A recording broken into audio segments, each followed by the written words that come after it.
ଶୀତୁଆ ଶୀତୁଆ ସକାଳେ ରେଖା କମ୍ବଳ ଘୋଡ଼ି ହୋଇ ଶୋଇଥାଏ। ସକାଳ 6ଟା ହୋଇଥାଏ। ରେଖାର ମା ଶୋଭା ଡାକ ପକାଏ, ରେଖା, ଏ ରେଖା, ଆରେ ତୁ କେତେବେଳେ ଉଠିବୁ? 10ଟା ହେଲାଣି ପରା। ଆରେ ତୁ କେବେ ତ ଜଲ୍ଦି ଉଠେ। ମାଇପି ଝିଅ କଣ ଏତେ ଡେରିରେ ଉଠନ୍ତି? ସୀମା ସେପଟେ ଆସୁଥିବ ଯେ। ଏ ରେଖା, ଅଳୁସେଇ, କେବେ ଉଠିବୁଲ? ଉଠୁନୁ, ଫୁଲ ତୋଳିବାକୁ ଯିବା ପରା। ତାପରେ ଶୋଭା କହିଲା, ରେଖା ଉଠୁନୁ, ଦେଖେ ସୀମା ଆସିଲାଣି, କିଛି ତ ଶିଖେ ତାଠୁ। ସିଏ କେତେବେଳେ ଉଠି ତା ମାକୁ ସାହାଯ୍ୟ କରି ତୋ ପାଖକୁ ଆସିଲାଣି, ହେଲେ ତୁ ଆରମ୍ଭ କରିଦେଲୁ ନା ତୋ ଡାଇଲଗ। ହଉ ତୁ ଥା, ମୁଁ ଆସୁଛି। ତାପରେ ସେମାନେ ଫୁଲ ତୋଳିବାକୁ ବାହାରି ପଡ଼ିଲେ। ସେମାନେ ଗୋଟେ ଫୁଲ ବଗିଚାକୁ ଗଲେ ଓ ଫୁଲ ତୋଳିବାକୁ ଲାଗି ପଡ଼ିଲେ। ସେମାନେ ଦେଖିଲେ ଯେ ଗୋଟେ ଧୁନି ଲାଗିଥିଲା। ସେଠି ଲୋକମାନେ ନିଆଁ ପଇଁ ଗପୁଥିଲେ। ଆଲୋ ରେଖା, ଚାଲୁନୁ ଆମେ ବି ଯିବା, ସେଠି ନିଆଁରେ ଟିକେ ବସିବା, ଭାରି ଥଣ୍ଡା ଲାଗିଲାଣି। ମତେ ଆକା ଥଣ୍ଡା ଲାଗୁଛି, ଚାଲେ କାଇଁ। ତାପରେ ସେମାନେ ନିଆଁ ପାଖରେ ବସିଲେ। ଆଉ ସୀମା କହିଲା, ଓହୋ, ଶାନ୍ତି। ଶୀତ ଦିନରେ ସବୁଠୁ ମଜା କଣ ଜାଣିଛୁ? ଏମିତି ନିଆଁରେ ସେକି ହବା। ଆଉ ରେଖା କହିଲା, ହଁ ଲୋ। ଆଉ ତୁ ଜାଣିଛୁ, ଗାଧେଇବା ବେଳେ ଶୀତ ହବ ଜାଣିକି ବି ଘଣ୍ଟାଏ ଖରାରେ ବସି ପାଣିରେ ବୁଡ଼ିକି ବାହାରିବା। ତାପରେ ରେଖା ଟିକେ ଭାବି କହିଲା, ଏ ସୀମା, ଆମେ ଯଦି ବଣଭୋଜି କରିବା କେମିତି ଲାଗିବ? ତୁ ପାଗଳ ନା କଣ? ଏବେ ଶୀତ ଋତୁ ସରିବାକୁ ଆସିଲାଣି।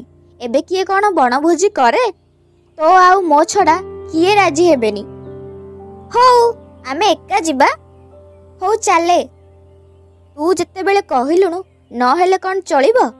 ହଉ, ଏବେ ଘରକୁ ଚାଲେ। ତାପରେ ସେମାନେ ଘରକୁ ଆସିଲେ ଆଉ ବଣଭୋଜି ପାଇଁ ପ୍ରସ୍ତୁତ ହେଲେ। ସେମାନେ ନିଜ ପାଇଁ ଖାଇବାକୁ ବାସ୍କେଟରେ ରଖି ବାହାରିଲେ। ସେମାନେ ଗାଁ ପାଖରେ ଥିବା ବଣକୁ ଗଲେ ଆଉ ବସିବା ପାଇଁ ଗୋଟିଏ ଗଛର ଛାଇ ଖୋଜିବାକୁ ଲାଗିଲେ। ସୀମା, ଏଇ ଗଛକୁ ଦେଖେ, କେତେ ବଡ଼, ଆଉ ଅଧିକ ଛାଇ ମଧ୍ୟ ଅଛି। ଏଇଠି ଆମେ ବସିବା। ତାପରେ ସେମାନେ ଖାଇବା ଖାଇ ବହୁତ ମଜାମସ୍ତି କଲେ। ଏମିତି ଦେଖୁ ଦେଖୁ ସୀମା ଗୋଟିଏ ଫୁଲ ବଗିଚାକୁ ଦେଖିଲା ଓ ସେ ରେଖାକୁ କହିଲା, ସୀମା, ରେଖା, ଏ ରେଖା, ଦେଖେ ଦେଖେ, ଦେଖିଲୁ ସେଠି କେମିତି ଫୁଲ ବଗିଚା ଅଛି? ଚାଲୁନୁ ସେଠିକି ଯିବା। ଘରକୁ ଯିବାକୁ ତ ବହୁତ ସମୟ ଅଛି। ଆରେ ନାଇଁ ନାଇଁ, ସେଠି କଣ ଥିବ ଯଦି? ଆଲୋ, ଏତେ ଡରୁଛୁ କଣ ଯେ? ଚାଲେ ଚାଲେ, ଗୋଟେ ଫୁଲ ନେଇ ଆସିବା। ହଉ ଚାଲେ। ଏମିତି କହି ଦୁଇ ସାଙ୍ଗ ଫୁଲ ବଗିଚା ଆଡ଼କୁ ଚାଲିଲେ। ସେଠି ବଡ଼ ବଡ଼ ସୁନ୍ଦର ଫୁଲ ଫୁଟିଥିଲା। ଫୁଲକୁ ଦେଖି ରେଖା କହିଲା, ସୀମା, ଦେଖେ ଏତେ ସୁନ୍ଦର ଫୁଲ। ମୁଁ ଆଗରୁ ଏମିତି ଫୁଲ କେବେ ବି ଦେଖିନି। ହଁ ଲୋ, ମୁଁ ଜାଣିନଥିଲି ଦୁନିଆରେ ଏତେ ସୁନ୍ଦର ଫୁଲ ଅଛି ବୋଲି। ଲାଗୁଛି ଏ ଫୁଲ ଖାଲି ଶୀତ ଦିନେ ହିଁ ଫୁଟୁଛି ବୋଧେ। କେତେ ସୁନ୍ଦର। ଆଲୋ ଚାଲୁନୁ, ଏଥିରୁ 2ଟି ଫୁଲ ତୋଳିବା। ଫୁଲଟା ଏତେ ସୁନ୍ଦର ହୋଇଛି ଯେ ନ ତୋଳି ରହି ହବନି। ସେ ଦୁଇ ଜଣ ଯେମିତି ଫୁଲକୁ ଛିଣ୍ଡାଇଛନ୍ତି, ସେମିତି ଜୋରରେ ଆଲୋକ ହେଲା ଓ ସେମାନେ ସେଠାରୁ ଯାଇ ଗୋଟିଏ ସୁନା ମହଲର ବାହାରେ ନିଜକୁ ପାଇଲେ। ସୀମା, ଏ ସୀମା, ଏମିତି କଣ ହେଲା? ସୀମା, ଏବେ ଆମେ କଣ କରିବା? ଏମିତି କହି କାନ୍ଦିବାକୁ ଲାଗିଲା। ଆଲୋ, ମୁଁ କେମିତି ଜାଣିବି? ମତେ ବି ବହୁତ ଡର ଲାଗୁଛି। ହେଲେ ତୁ କାନ୍ଦେ ନା। ହେ ଭଗବାନ, ଇଏ କଣ ହେଲା? ମୁଁ ଏବେ କଣ କରିବି? ଏମିତି କହି କାନ୍ଦିବାକୁ ଲାଗିଲା। ତାପରେ ସୀମା କହିଲା, ଆଲୋ ଚୁପ୍ ରହୁନୁ। କେତେବେଳ କଣ ହେଲା, ୟାର ଖାଲି କାନ୍ଦିବା ଚିନ୍ତା, ଆଉ କିଛି ନାହିଁ। ହଉ ଚାଲେ, ଏଇ ମହଲ ଭିତରକୁ ଯିବା, କାଳେ କେହି ସାହାଯ୍ୟ କରିବ। ତାପରେ ରେଖା କହିଲା, ନାଇଁ ନାଇଁ, ୟା ଭିତରେ ଯଦି କେହି ଅସୁର ରହୁଥିବ। ଆଲୋ ତୁ ଆଗେ ଚାଲେ, ଯାହା ହବ ଦେଖାଯିବ। ତାପରେ ସେମାନେ ମହଲ ଭିତରକୁ ଗଲେ। ଦେଖିଲେ ଯେ ମହଲ ଭିତରେ ଗୋଟିଏ ବୁଢ଼ୀଟିଏ ଅଛି। ସେମାନେ ବୁଢ଼ୀକି ଦେଖି ବହୁତ ଡରିଗଲେ। ଆଉ ବୁଢ଼ୀ ଦୁଇ ସାଙ୍ଗକୁ ଦେଖି କହିଲା, ତୁମେ ଦୁଇ ଜଣ କିଏ ମା? କଣ ତୁମେ ବି ଫୁଲକୁ ତୋଳି ଏଠାକୁ ଆସିଛ? ତାପରେ ସୀମା ଧୀରେ କହିଲା, ହଁ ହଁ ଜେଜେମା, ହେଲେ ତୁମେ କେମିତି ଜାଣିଲ?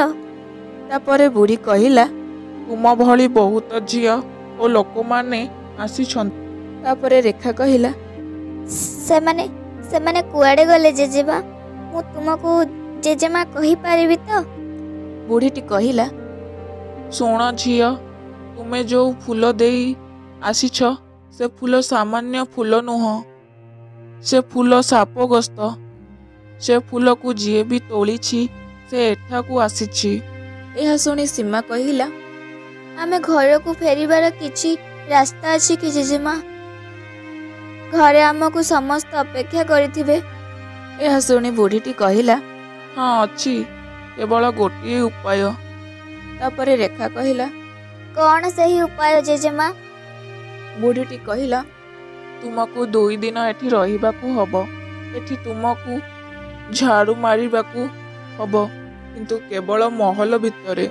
ତୁମେ ଭୁଲରେ ବି ବାହାରକୁ ଯିବାକୁ ଚେଷ୍ଟା କରିବନି। ଯଦି ତୁମେ ବାହାରକୁ ବାହାରିବ ତାହେଲେ ତୁମେ ଶୂନ୍ୟ ହୋଇଯିବ, ଯେମିତି ଆଜି ପର୍ଯ୍ୟନ୍ତ ସମସ୍ତେ ଶୂନ୍ୟ ହୋଇଛନ୍ତି। ତୁମକୁ କିଏ ଡାକିଲା ଭଳି ଚୁଭିବ, ତଥାପି ତୁମେ ବାହାରକୁ ଯିବନି। ଏମିତି କହି ବୁଢ଼ୀଟି ଚାଲିଗଲା। ସେଦିନ ରାତିରେ ସମସ୍ତେ ଶୋଇଗଲେ।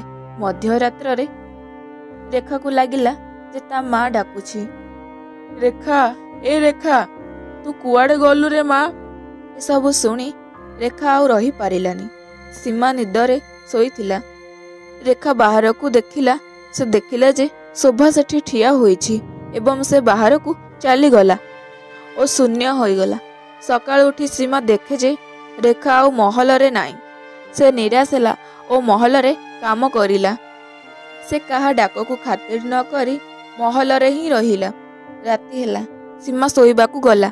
ସେ ଯେମିତି ଶୋଇଲା ତାକୁ ରେଖାର କାନ୍ଦିବାର ଶୁଣାଗଲା। ଏ ସୀମା, ମତେ ବହୁତ ଡର ଲାଗୁଛି। ସୀମା, ତୁ ବାହାରକୁ ଆସେ। ହେଲେ ସୀମା ଉଠିଲା, ପୁଣି ଶୋଇଗଲା। ସକାଳ ହେଲା। ବୁଢ଼ୀ ଆସି ସୀମାକୁ ଉଠେଇଲା।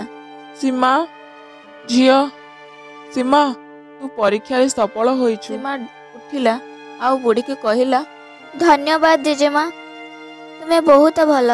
ଓ ବୁଢ଼ୀଟି କହିଲା, ଶୁଣ ଝିଅ, ତୁ ସଫଳ ହୋଇଛୁ। ଏବେ ମୁଁ ତୋର 2ଟା ଇଚ୍ଛା ପୂରା କରିବି। ସୀମା ଖୁସି ହୋଇ କହିଲା, ଏହା କ'ଣ ସତ ଜେଜେମା? ତାହେଲେ ମତେ ମୋର ସାଙ୍ଗ ରେଖାକୁ ଫେରାଇ ଦିଅ ଜେଜେମା। ଆଉ ମୋର 2ଟା ଇଚ୍ଛା ହେଲା, ଆମେ 2 ଜଣ ଭଲରେ ଘରକୁ ଯିବା ଦରକାର। ତାପରେ ଜେଜେମା ରେଖାକୁ ଫେରାଇ ଆଣିଲେ। ଏହା ଦେଖି ସୀମା ବହୁତ ଖୁସି ହୋଇଗଲା। ସେମାନେ ଘରକୁ ଗଲେ ଓ ଶୋଭାକୁ ସବୁ କଥା କହିଲେ।